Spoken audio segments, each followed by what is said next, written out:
ಜಾರ್ಖಂಡ್ನ ರಾಂಚಿಯಲ್ಲಿ 30 ಕೋಟಿಗೂ ಅಧಿಕ ಹಣವನ್ನ ಜಪ್ತಿ ಮಾಡಲಾಗಿದೆ. ಸಚಿವ ಅಲಂಗೀರ್ ಆಲಂ ಆಪ್ತ ಕಾರ್ಯದರ್ಶಿ ಸಂಜೀವ್ ಲಾಲ್ ಮನೆಯಲ್ಲಿ ಹಣವನ್ನ ಇಡಿ ಅಧಿಕಾರಿಗಳು ಸೀಸ್ ಮಾಡಿದ್ದಾರೆ. ಗ್ರಾಮೀಣಾಭಿವೃದ್ಧಿ ಇಲಾಖೆಯ ಇಂಜಿನಿಯರ್ನನ್ನ ಬಂಧಿಸಿದ್ರು ಇಡಿ ಅಧಿಕಾರಿಗಳು. ಅಕ್ರಮ ಹಣ ವರ್ಗಾವಣೆ ಕೇಸ್ಗೆ ಸಂಬಂಧಪಟ್ಟ ಹಾಗೆ ವೀರೇಂದ್ರ ಎಂಬ ಇಂಜಿನಿಯರ್ನನ್ನ ಬಂಧಿಸಲಾಗಿದೆ. ನಂತರ ಈ ದಾಳಿ ನಡೆಸಲಾಗಿದೆ.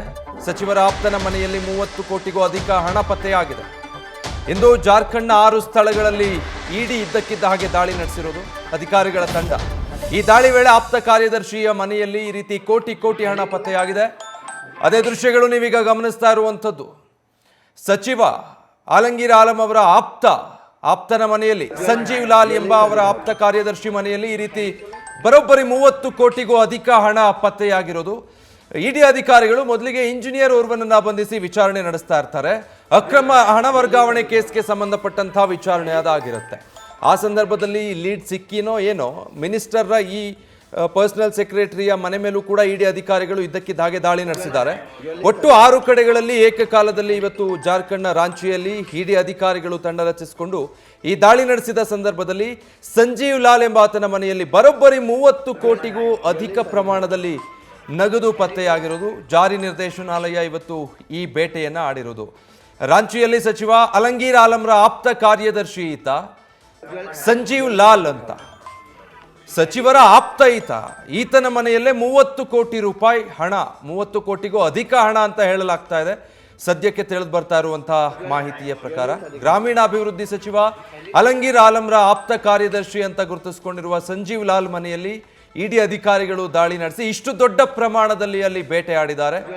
ಆ ಇಲಾಖೆಯ ಮುಖ್ಯ ಇಂಜಿನಿಯರ್ ಅನ್ನ ಮೊದಲಿಗೆ ಇಡಿ ಬಂಧಿಸಿತ್ತು. ಇದೇ ಗ್ರಾಮೀಣಾಭಿವೃದ್ಧಿ ಇಲಾಖೆಯಲ್ಲಿ ಇಂಜಿನಿಯರ್ ಒಬ್ಬರ ಮೇಲೆ ಅಕ್ರಮ ಹಣ ವರ್ಗಾವಣೆಯ ಆರೋಪ ಇತ್ತು. ಆ ಹಿನ್ನೆಲೆಯಲ್ಲಿ ಅವರನ್ನ ಬಂಧಿಸಿ ವಿಚಾರಣೆಗೆ ಒಳಪಡಿಸಲಾಗಿತ್ತು.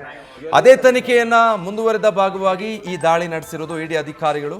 ಗ್ರಾಮೀಣಾಭಿವೃದ್ಧಿ ಇಲಾಖೆಯಲ್ಲಿ ಅಕ್ರಮ ಹಣ ವರ್ಗಾವಣೆ ಆಗಿರೋ ಕೇಸ್ಗೆ ಸಂಬಂಧಪಟ್ಟ ಹಾಗೆ ಬಹಳ ದೊಡ್ಡ ಬೇಟೆ ಆಡಿದ್ದಾರೆ. ಸಾಕಷ್ಟು ಮಾಹಿತಿಯನ್ನ ಕಲೆ ಹಾಕಿ 6 ಸ್ಥಳಗಳಲ್ಲಿ ಏಕಕಾಲಕ್ಕೆ ಇಡಿ ಟೀಮ್ ಇವತ್ತು ದಾಳಿ ನಡೆಸಿರೋದು. ಆ ಸಂದರ್ಭದಲ್ಲಿ ಸಚಿವರ ಆಪ್ತ ಸಂಜೀವ್ ಲಾಲ್ ಅನ್ನೋರ ಮನೆಯಲ್ಲಿ 30 ಕೋಟಿಗೂ ಅಧಿಕ ನಗದು ಪತ್ತೆಯಾಗಿದೆ. ದೇಶದೆಲ್ಲೆಡೆ ಲೋಕಸಭಾ ಚುನಾವಣೆ 7 ಹಂತಗಳಲ್ಲಿ ನಡೀತಾ ಇದೆ. ಈಗಾಗಲೇ 3ನೇ ಹಂತದ ಮತದಾನಕ್ಕೆ ಇನ್ನೇನು ಕ್ಷಣಗಳನ್ನೇ ಆರಂಭ ಆಗಿರೋದು. ಅಷ್ಟರಲ್ಲಿ ಜಾರ್ಖಂಡ್ನಲ್ಲಿ ನಡೆದಿರುವಂತಹ ಈ ದಾಳಿಯಲ್ಲಿ ಬರೋಬ್ಬರಿ 30 ಕೋಟಿಗೂ ಅಧಿಕ ನಗದು ಪತ್ತೆಯಾಗಿರೋದು ಸಾಕಷ್ಟು ರೀತಿಯ ಚರ್ಚೆಗೂ ಕೂಡ ಕಾರಣ ಆಗ್ತಾ ಇದೆ. ರಾಜಕೀಯವಾಗಿಯೂ ಕೂಡ ಇದು ವ್ಯಾಪಕ ಟೀಕೆ ಮತ್ತೆ ಆರೋಪಗಳಿಗೂ ಕೂಡ ದಾರಿ ಮಾಡಿಕೊಡ್ತಾ ಇದೆ. ಅದು ಕೂಡ ಸಚಿವರ ಆಪ್ತನ ಮನೆಯಲ್ಲಿ ಇದು ಸಿಕ್ಕಿರೋದ್ರಿಂದಾಗಿ ನೋಡಿ, ಇಡಿ ಅಧಿಕಾರಿಗಳು ದಾಳಿ ನಡೆಸಿದಾಗ ಸಂಜೀವ್ ಲಾಲ್ ಎಂಬಾತನ ಮನೆಯಲ್ಲಿ ಸಿಕ್ಕಿರೋ ನಗದು ಹೇಗೆ ಗುಡ್ಡೆ ಹಾಕಿ ಅದನ್ನು ಲೆಕ್ಕ ಹಾಕ್ತಾ ಇದ್ದಾರೆ ಅಂತ ಇಡಿ ಅಧಿಕಾರಿಗಳು ಅಲ್ಲಿ ಸ್ಥಳದಲ್ಲಿ. ಇನ್ನು ಕೌಂಟಿಂಗ್ ಮಷಿನ್ ತರಿಸಿನೇ ಇದನ್ನು ಕೌಂಟ್ ಮಾಡಬೇಕು, ಮತ್ತು ಎಕ್ಸಾಕ್ಟ್ಲಿ ಅಕ್ಯುರೇಟ್ ಆಗಿ ಇಷ್ಟೇ ಮೊತ್ತ ಸಿಕ್ಕಿದೆ ಅನ್ನುವಂಥ ಮಾಹಿತಿ ಇಲ್ಲದಿದ್ರೂ ಕೂಡ 30 ಕೋಟಿಗೂ ಅಧಿಕವಾದಂಥ ಹಣ ಅಲ್ಲಿ ಸಿಕ್ಕಿದೆ ಅನ್ನೋದಂತೂ ಸದ್ಯಕ್ಕೆ ಗೊತ್ತಾಗ್ತಾ ಇರುವಂಥ ಮಾಹಿತಿ.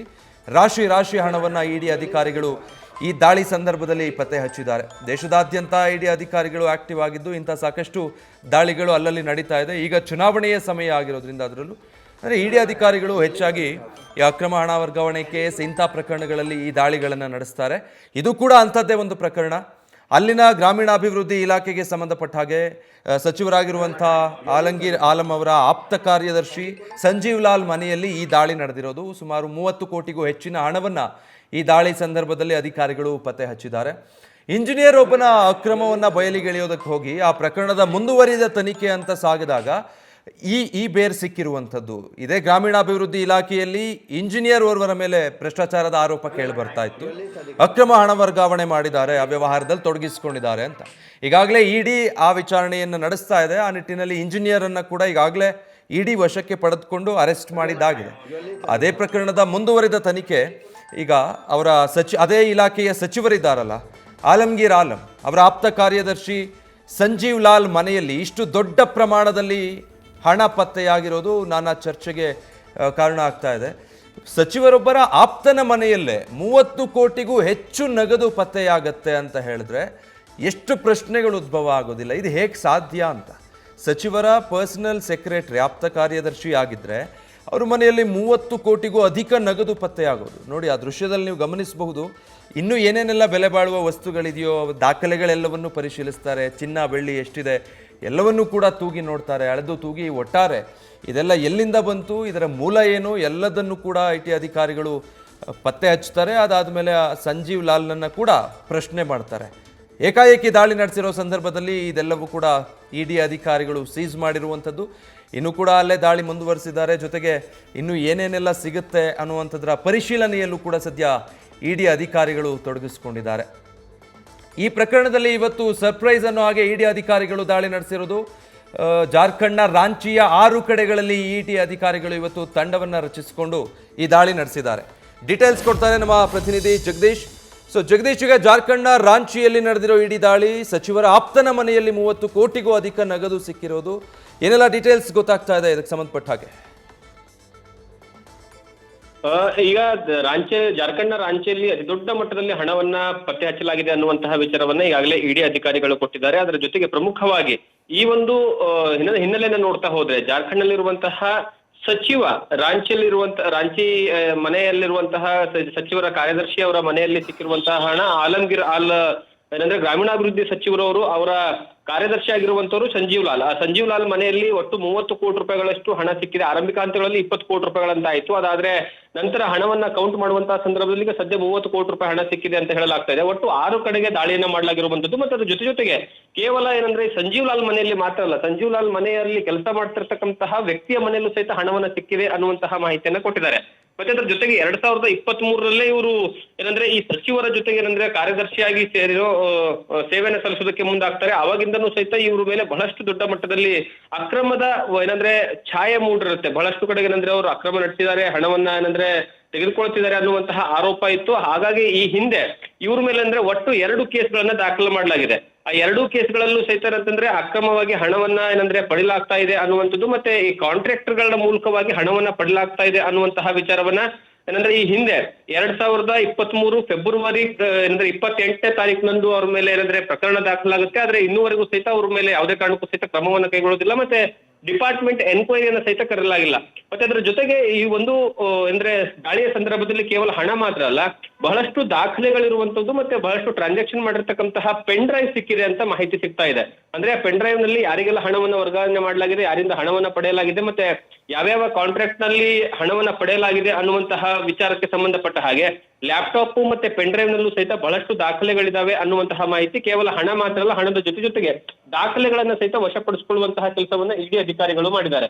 ಮತ್ತೆ ಅದರ ಜೊತೆಗೆ ಏನಂದ್ರೆ ಬಹಳಷ್ಟು ಇಂಪಾರ್ಟೆಂಟ್ ವಿಚಾರ ಅಂದ್ರೆ ಈ ಲೋಕಸಭಾ ಚುನಾವಣೆಯ ಸಂದರ್ಭದಲ್ಲಿ ಈ ರೀತಿಯಾಗಿ ಅತಿ ದೊಡ್ಡ ಮಟ್ಟದಲ್ಲಿ ಹಣವನ್ನ ಏನಂದ್ರೆ ರಿಕವರಿ ಮಾಡ್ಕೊಂಡಿರುವಂತಹ ಕಾರಣಕ್ಕಾಗಿ, ಯಾಕಂದ್ರೆ ಜಾರ್ಖಂಡ್ ಈ ಹಿಂದಿನ CM ಏನಂದ್ರೆ ಅವರು ಅಕ್ರಮವಾಗಿ ಹಣವನ್ನ ವರ್ಗಾವಣೆ ಮಾಡಿದ್ದಾರೆ, ಮತ್ತೆ ಅದ್ರ ಜೊತೆಗೆ ಏನಂದ್ರೆ ಇದನ್ನ ಮಾಡ್ಕೊಂಡಿದ್ದಾರೆ ಅಂದ್ರೆ ಬೇರೆ ರೀತಿಯ ಕನ್ವರ್ಟ್ ಮಾಡ್ಕೊಂಡಿದ್ದಾರೆ ಅನ್ನುವಂತಹ ಆರೋಪ ಕೇಳಿ ಬಂದಾಗ್ಲೂ ಸಹಿತ ಈ ಗಿರಿರ ಸಚಿವ ಇದಾರಲ್ಲ ಇವರು ಸಹಿತ ಅವರ ಜೊತೆ ಇದ್ರು ಅನ್ನುವಂತಹ ಒಂದು ವಿಚಾರ ಇದೆ. ಆ ಕಾರಣಕ್ಕಾಗಿ ಈಗ ಸದ್ಯದ ಮಟ್ಟಿಗೆ ನೋಡ್ತಾ ಹೋದ್ರೆ ಇಷ್ಟು ದೊಡ್ಡ ಮಟ್ಟದಲ್ಲಿ ಹಣ ವರ್ಗಾವಣೆ ಆಗಿರುವಂತದ್ದು. ಮತ್ತೆ ಜೊತೆ ಕಳೆದ 2 ದಿವಸಗಳ ಹಿಂದೆ ಪ್ರಧಾನಿ ನರೇಂದ್ರ ಮೋದಿ ಅವರು ಸಹಿತ ಏನಂದ್ರೆ ಭಾಷಣ ಮಾಡುವಂತಹ ಸಂದರ್ಭದಲ್ಲಿ ಹೇಳಿದ್ರು, ಜಾರ್ಖಂಡ್ ನಲ್ಲಿ ಅತಿ ದೊಡ್ಡ ಮಟ್ಟದಲ್ಲಿ ಹಣವನ್ನ ಏನಂದ್ರೆ ಲಂಚದ ಮೂಲಕವಾಗಿ ಪಡೆಯಲಾಗ್ತಾ ಇದೆ, ಕೋಟಿ ಹಣ ಇಲ್ಲಿ ವ್ಯವಹಾರ ಆಗ್ತಾ ಇದೆ. ಸ್ವತಃ CM ಅವರೇ ಏನಂದ್ರೆ ಮಾಜಿ CM ಅವರೇ ಇಲ್ಲಿ ಏನಂದ್ರೆ ಎಷ್ಟರ ಮಟ್ಟಿಗೆ ಜನರನ್ನ ಏನಂದ್ರೆ ದಾರಿ ತಪ್ಪಿಸುವಂತಹ ಕೆಲಸವನ್ನ ಮಾಡಿದ್ರು. ಮತ್ತೆ ಜೊತೆಗೆ ಕೇವಲ ಹಣವನ್ನ ಮಾತ್ರ ಅಲ್ಲ, ಅದ್ರ ಜೊತೆಗೆ ಭೂಮಿಯನ್ನ ಸಹಿತ ವರ್ಗಾವಣೆ ಮಾಡ್ಕೊಳ್ಳುವಂತಹ ಕೆಲಸಕ್ಕೆ ಮುಂದಾಗಿದ್ದಾರೆ. ಮುಂದಿನ ದಿನಗಳಲ್ಲಿ ಮತ್ತಷ್ಟು ಹಗರಣಗಳು ಹೊರಗಡೆ ಬರ್ತಾವೆ ಅಂತ ಹೇಳಿದ್ರು.